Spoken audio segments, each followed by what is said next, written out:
Hi viewers, welcome to our channel. ప్రస్తుతం మనతో పాటు భరద్వాజ్ గారు సీనియర్ జర్నలిస్ట్ ఉన్నారు. వారితో ఒకసారి మాట్లాడదాం. సార్ నమస్కారం సార్. నమస్తే అండి.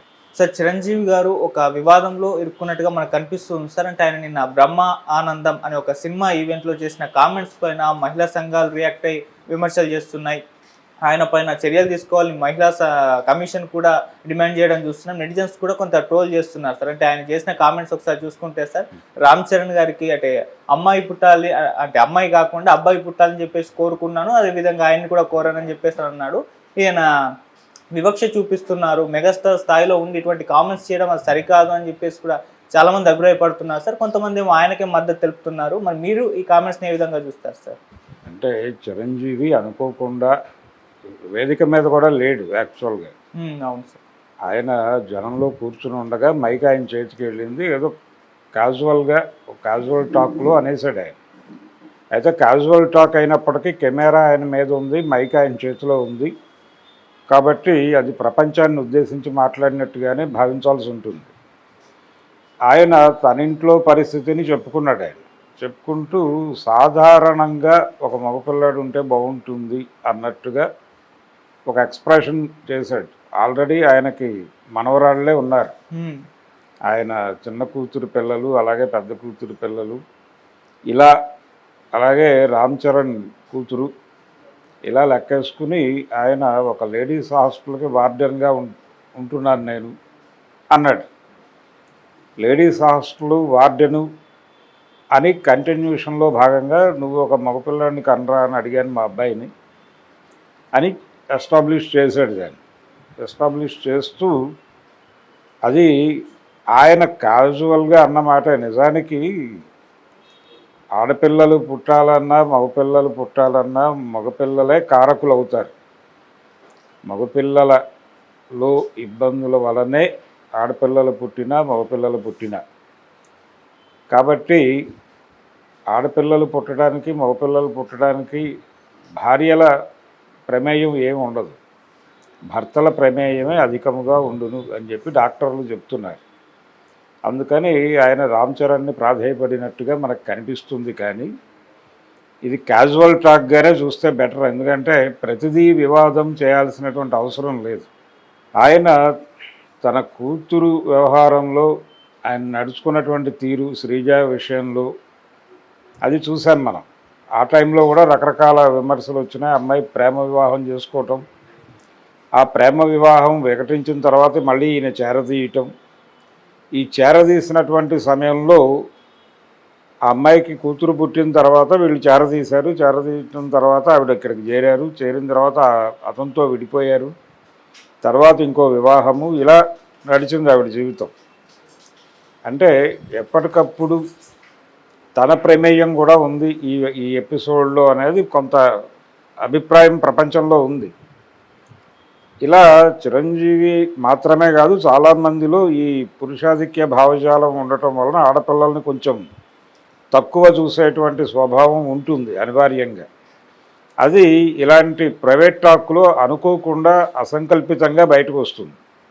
ఆ మధ్య నందమూరి బాలకృష్ణ గారు వేదిక మీద నుంచి మాట్లాడినట్టు, అలాగే నటుడు చలపతిరావు అనుకోకుండా అన్కాన్షియస్గా అన్నాను అని చెప్పాడు. కానీ నిజానికి అసంకల్పితంగానే వచ్చి ఉండొచ్చు ఆ మాట. అంటే అసంకల్పితంగా అయినా సరే ఈ లెవెల్ స్టేట్మెంట్లు ఇవ్వగలిగినటువంటి మేరకు వాళ్ళల్లో అది మేటైసుకుపోయింది అనుకోవాలి. చిరంజీవి విషయంలో కూడా దాదాపు అదే పరిస్థితి. ఆయన దాన్ని క్యాజువల్గా తీసుకున్నాడు తప్ప దీనికి ప్రపంచం ఎలా రియాక్ట్ అవుతుంది అనేది ఆయన స్పృహలో లేదు. ప్రపంచం అంతా తనలాగే ఆలోచిస్తుంది అనేటువంటి ఒక అభిప్రాయంలో భాగంగా ఆయన తనదైన ధోరణిలో చెలరాకపోయాడు. రెండోది తన పర్సనల్ లైఫ్ దీన్ని ప్రపంచంతో పంచుకుంటున్నాను అనేటువంటి ఒక అనుభూతిలో ఉన్నాడు తప్ప దీనిలో ఎవరు ఈ స్టేట్మెంట్ని ఎలా తీసుకుంటారు అనేది ఆయన పట్టించుకోవాలి. ఈ పట్టించుకోకపోవడం వలన ఇప్పుడు ప్రపంచం పట్టించుకుంది. నిజానికి ఆడపిల్లలు వద్దు అనుకోవడం వలన జరుగుతున్నటువంటి విషపరిణామాలు మనం చూస్తున్నాం సమాజంలో. చాలా కాలంగా ఉంది. చిరంజీవి నటించినటువంటి శుభలేఖ సినిమాలో డైలాగ్ ఉంటుంది. అంటే సాక్షి రంగారావుని కలుస్తాడు ఆయన సినిమాలో క్యారెక్టర్ పరంగా. కలిసినప్పుడు ఆయన నా భార్య డెలివరీ ఉంది అందుకని టెన్షన్లో ఉన్నాను అంటాడు. ఏమిటి ఎవరు పుట్టారు అని అడుగుతాడు ఈయన. అంటే మైనస్ ఏరా అంటాడు సాక్షి రంగారావు. మైనస్ అంటే అంటాడు చిరంజీవి, ఆడపిల్లే అంటాడు ఆయన. అదేంటి బాబాయ్ ప్లస్లు మైనస్లు ఏంటి, మహాలక్ష్మి పుట్టింది అనుకోవాలి కదా అంటే, మొదటిసారి ఇలాగే అనుకున్నాను, రెండోసారి అలాగే అనుకున్నాను, మూడోసారి అలాగే అనుకున్నాను, కనీసం నాలుగోసారి కూడా అదే అనుకోవటం కుదరటం లేదు అని చెప్పి, ఆడపిల్ల అంటే మైనస్ రా, డబ్బులు తీసుకెళ్ళిపోవడమే తప్ప ఇన్కమింగ్ ఉండదు కదా, అవుట్ గోయింగ్ తప్ప అన్న ధోరణిలో మాట్లాడతాడు. చిరంజీవి గారు కోప్పడతాడు సాక్షి రంగారావు. అలా ఎలా అంటావు నువ్వు, ఆడపిల్లలు ఆదిశక్తులు అన్న టైప్లో చిన్న విశ్వనాథ్ గారి నాయకత్వంలో చిన్న ప్రోగ్రెసివ్ డైలాగ్ చెప్పి బయటకు వచ్చేస్తాడు ఆ సీన్లో నుంచి. ఇలాంటి సందర్భం ఇప్పుడు సాక్షి రంగారావు ఆయనే అయిపోయాడు, ఆయనే సాక్షి రంగారావుగా మారాడు. ఇలా ఆడపిల్లల్ని వద్దు అనుకోవడం వలన సెక్స్ రేషియోలో ఇన్బ్యాలెన్స్ ఏర్పడి మగపిల్లలు ఎలా అంటే పెళ్ళిళ్ళు కాని మగపిల్లల సంఖ్య పెరుగుతూ ఉండటం మనం చూస్తున్నాం సమాజంలో. ఆడపిల్లలు చూజీగా వెళ్ళటం చూస్తున్నాం, చూజీగానే. వరకట్నం ఇవన్నీ ఏమి నాశనం కాల, అన్నీ ఉన్నాయి యాజ్ ఇట్ ఈజ్. కానీ కాకపోతే కొంత చూజీగా వెళ్ళేటువంటి అవకాశం దొరికి అలా వెళుతున్నారు వాళ్ళు.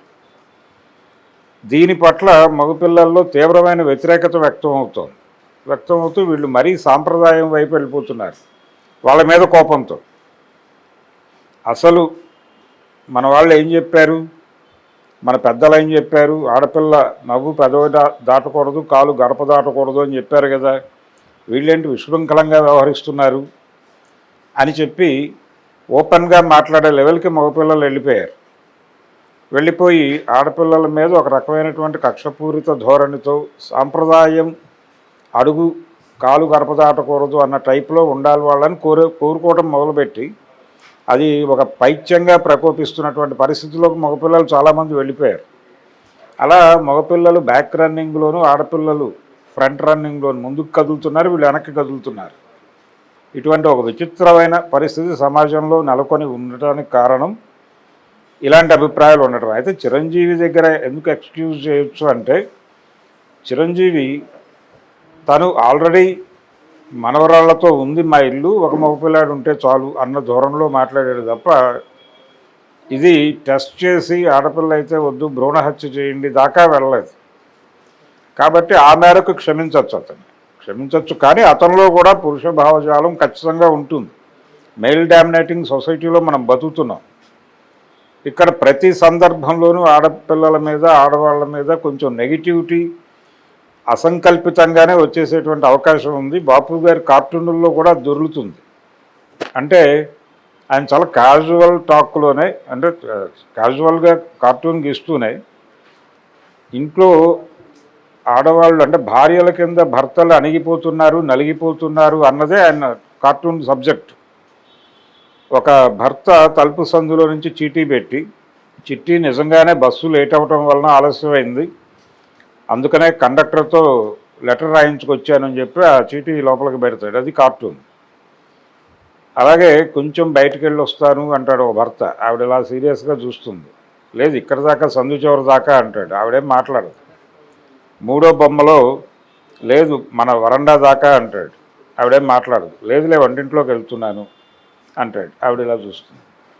ఇలాంటి బొమ్మలు వేయటం ద్వారా మగవాళ్ళని ఆడవాళ్ళు పూర్తి కంట్రోల్లో నడిపిస్తున్నారు అనేటువంటి ఇంప్రెషను, ఆడవాళ్ళ కింద మగవాళ్ళు నాశనం అయిపోతున్నారు అనే ఇంప్రెషను, నలిగిపోతున్నారు అనే ఇంప్రెషను, ఈ అప్పడాల కర్రల కార్టూన్లు ఇవన్నీ వేసి ఆయన టైంలో ఆయన క్రిటికల్గా లేకపోతే క్రిటిసిజంకి గురి కాలేదు. కానీ బాపు గారు ఆ తర్వాత జనరేషన్ మాత్రం ఆయన క్రిటికల్గానే చూసింది. ఆయన కార్టూన్లు ఎవరైనా ఏదైనా సామాజిక మాధ్యమాల్లో పోస్ట్ చేసినప్పుడు ఆ కార్టూన్ ఎవరైతే పోస్ట్ చేశారో వాళ్ళ మానసిక స్థితి ఏమిటి దాకా ఆలోచిస్తున్నారు. అంటే ఎక్కడ అతను ఈ కార్టూన్కి అట్రాక్ట్ అయ్యి ఈ కార్టూన్ పోస్ట్ చేశాడంటే ఇతని మనసు ఏమిటి, ఇతని అంతరంగం ఏమిటి, ఇతని మహిళల పట్ల చూస్తున్నటువంటి చూపు ఏమిటి. అంటే ఇతను ప్రోగ్రెసివ్గా మాట్లాడవచ్చు, ఇలాంటి కార్టూన్ పెట్టేసి తన ఒరిజినాలిటీ బయట పెట్టేసుకుంటున్నాడేమో అన్న పద్ధతిలో అవతల వాళ్ళు అంత క్రిటికల్గా ఉన్నారు అంటే క్రిటికల్గా సమాజం గమనిస్తోంది. ఆ గమనించడానికి కారణం ఉన్నటువంటి విషయాలే. ఇక్కడ ఉన్నటువంటి పురుషాధిక్యత వీటన్నిటి రిఫ్లెక్షన్గా మాత్రమే వాళ్ళు అంత క్రిటికల్గా వ్యవహరిస్తున్నారు. ఆ క్రిటికల్గా వ్యవహరిస్తున్న సందర్భంలో ఇలాంటి మాటలు ఎవరు అంటే బాలకృష్ణ కూడా ఆ రోజున ఆ మాట అనటం అదేదో ప్రత్యేకం, అది తప్పు అని అనుకోలేదు. అనుకోనంతగా ఆయనలో ఇమిడిపోయి ఉంది అది. అలాగే చలపతిరావు గారి కొడుకు కూడా ఏదో మా నాన్న క్యాజువల్గా అన్నాడు, మా నాన్నకి మహిళల పట్ల చాలా గౌరవభావం ఉంది అన్న టోన్లో రవిబాబు వివరణ ఇచ్చే ప్రయత్నం చేశాడు. తర్వాత ఆయన తర్వాత ఓపెన్ డాస్ మీద మాట్లాడటం అనేది పూర్తిగా బ్యాన్ పెట్టుకున్నాడు తనంతట తానే. ఎందుకు పెట్టుకున్నారు వీళ్ళందరూ అంటే వీళ్ళల్లో అన్కాన్షియస్గానే ఆ భావజాలం బయటకు తన్నుకొచ్చేస్తాం. దాన్ని కంట్రోల్ చేసుకునే పరిస్థితిలో వాళ్ళు లేరు. చిరంజీవి పరిస్థితి కూడా అదే. అందులో భాగంగానే అది జోక్ అనుకుని మాట్లాడాడు ఆయన. అంటే మా ఇల్లు ఒక లేడీస్ హాస్టల్గా మారిపోయింది అంటే అందరూ నవ్వుతారనుకున్నాడు, నవ్వారు కూడా. ఈ నవ్వుని ఎక్స్టెండ్ చేస్తూ ఒక మగపిల్లాడిని కనరాని బతిమాలుకున్నాను అంటున్నాడు. ఆయనకు కూడా ఒకడే కొడుకు, 2 ఆడపిల్లలు. అలాగే నువ్వు 2 ఆడపిల్లల తర్వాత కదా కంది మగపిల్లవాడిని, నేను కూడా ఈసారి ఆడపిల్లనే కంటానని ఎక్కడ అంటాడు అన్న టోన్లో కూడా ఆయన వాక్య నిర్మాణం నడక నడిచింది. అందుకని ఇది అసంకల్పితంగా బయటకు వచ్చేస్తున్నది. ప్రతి ఒక్కరు కూడా కాన్షియస్గా మాట్లాడాల్సినటువంటి అవసరం ఉంది. ఏది ఏ సమూహాన్ని గాయపరుస్తుంది, ప్రతి సమూహము కూడా చాలా క్రిటికల్గా ఉంది. ఎందుకు క్రిటికల్గా ఉందంటే అస్తిత్వవాద ఉద్యమాలు మొదలైపోయిన తర్వాత సమాజంలో ప్రతి సమూహము చాలా అలర్ట్గా ఉంది. ఎవరి నుంచి ఏ మాటని భరించేటువంటి స్థితిలో లేరు. మన తిట్లు కూడా చాలా వరకు బ్రాహ్మణుల తిట్లు అంటే అగ్రకులాల తిట్లు, బ్రాహ్మణులనే కాదు అగ్రకులాల తిట్లు శూద్రుల మీద టార్గెట్ చేసి కొన్ని తిట్లు ఉంటాయి. శూద్రుల మీద, మహిళల మీద సమాజంలో ఏ సెక్షన్ అయితే చులకనంగా చూడబడుతుందో వాళ్ళని టార్గెట్ చేస్తూనే బూతులు ఉంటాయి. ఆ బూతులు మాట్లాడేవాడికి తెలియదు. వాడు కోపం తాలూకా ఎక్స్ప్రెషన్గా బూతుని చూసి మాట్లాడేస్తాడు. మాట్లాడిన తర్వాత వీడు ఎవరిని టార్గెట్ చేశాడో వాడు కదా బాధపడాల్సింది. వాడు బాధపడ్డి సమూహం మొత్తం కూడా బాధపడేటువంటి పరిస్థితి, రియాక్ట్ అయ్యేటువంటి పరిస్థితి ఉంది. ఈ మధ్యకాలంలో కొడాలి నాని లాంటి వాళ్ళు మాట్లాడిన మాటలు కూడా అక్కడ ఆ సమూహాన్ని గాయపరిచినాయి.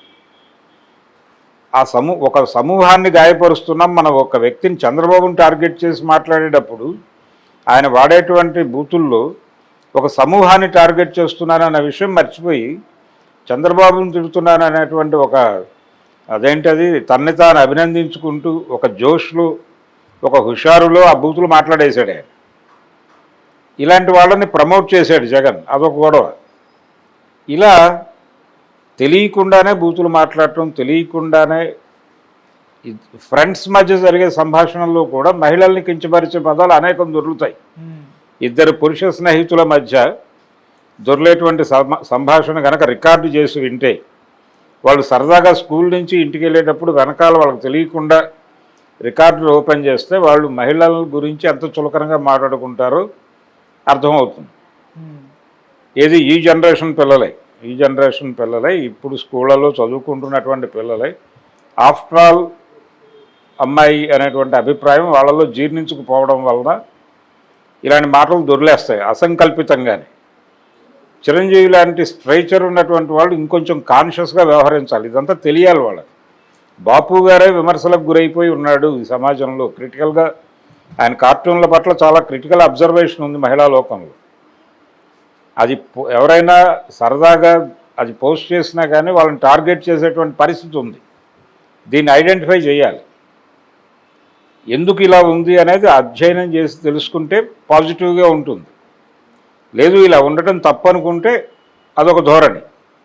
చిరంజీవి గారు అలా అనుకుంటున్నాడని నేను అనుకోవడం లేదు, కానీ ఆయన కాన్షియస్గా ఉండాల్సిన అవసరం ఉంది. ఎందుకంటే ఈ మధ్య తరచూ వేదికలు ఎక్కుతున్నాడు ఆయన నెమ్మదిగా. అంటే గతంలో అక్కినే నాగేశ్వరరావు గారి మీద ఒక మాట ఉండేది.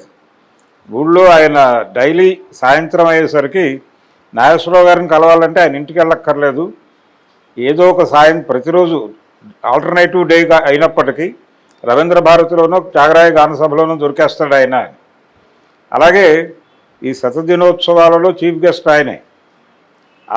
ఏది రామారావు గారి సినిమాల అన్నిటి శతదినోత్సవాలకి నాగేశ్వరరావు గారే చీఫ్ గెస్ట్. అది అడవి రాముడు కావచ్చు, వేటగాడు కావచ్చు, డ్రైవర్ రాముడు కావచ్చు, కొండవీటి సింహం కావచ్చు, ఏదైనా కావచ్చు. అక్కినేని నాగేశ్వరరావు గారు పర్మనెంట్ చీఫ్ గెస్ట్. ఇలా ఆయన చాలా సభల్లో పాల్గొనటం అనేది ఆయన నెమ్మదిగా సినిమాల నుంచి బయటకు వస్తున్నటువంటి దశలో జరిగింది. అది ఇలా రోజు ఏదో ఒక సినిమా ఫంక్షనో లేకపోతే పబ్లిక్ ఫంక్షనో ఎక్కడో చోట ఉండేవాడు. ఆయన పబ్లిక్తో ఉండేవాడు ఎక్కువ టైం.